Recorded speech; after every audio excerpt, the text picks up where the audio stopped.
इस संसार में केवल अग्नि ही ऐसा तत्व है जो खुद जलकर दूसरों को प्रकाश देती है। पंच तत्वों में अग्नि को सबसे अधिक पवित्र माना गया है। एक ओर अग्नि संसार में प्रकाश करती है तो दूसरी ओर जरा सी लापरवाही से अग्नि विनाश का कारण बन जाती है।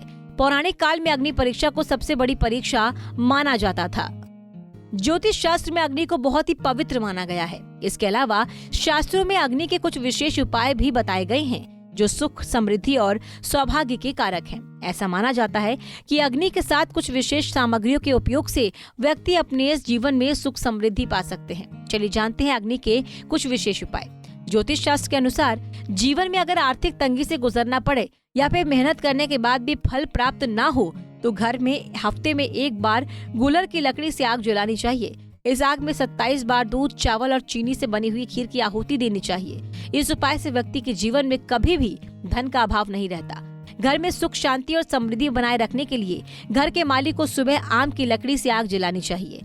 हवन सामग्री में बराबर गुगल धूप मिलाकर इसकी 27 बार अग्नि में आहुति देनी चाहिए। हफ्ते में एक बार इस उपाय को करने से घर में सुख समृद्धि बनी रहती है। अगर रिश्ते में किसी तरह की अड़चन आ रही है या फिर विवाह होने में कोई बाधा आ रही है तो हर गुरुवार को पीपल की लकड़ी जलाएं और उसमें पीली सरसों के दाने से अपनी उम्र के बराबर उस आग में आहुति देनी चाहिए। उस उपाय से व्यक्ति के विवाह में आ रही रुकावट दूर हो जाती है। नौकरी पाने में आ रही रुकावट को दूर करने के लिए व्यक्ति को हर शनिवार को शाम के समय शमी की लकड़ी से आग जलाकर उसमें काले तिल से 21 बार आहुति देनी चाहिए। अगर आपके परिवार में आर्थिक संकट है तो आपको देसी घी में भीगे हुए 2 बताशे, 2 लौंग और 1 पान के पत्ते की आहुति देनी चाहिए। इससे घर में धीरे धीरे धन का संकट समाप्त होने लगता है और आर्थिक समस्याएं दूर होती हैं। अपनी लंबाई का काला धागा नापे, इसे 2 से 3 बार उसी लंबाई के बराबर लपेटकर तोड़ ले। अग्नि में ये धागा भी डालते हैं। इससे आपकी सारी बलाएं कट जाएंगी और लंबी आयु मिलेगी।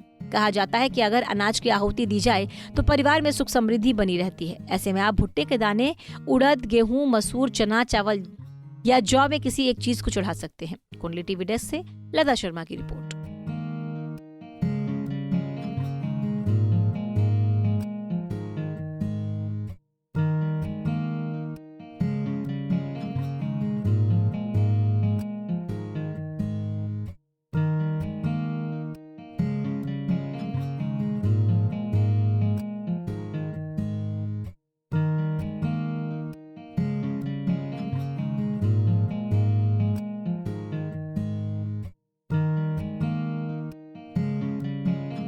इसी तरह की और भी जानकारी लेने के लिए हमारे चैनल को सब्सक्राइब करें और नई वीडियो की नोटिफिकेशन के लिए बेल आइकॉन दबाएं। अगर आप ये वीडियो फेसबुक पर देख रहे हैं तो वीडियो को लाइक और शेयर करें।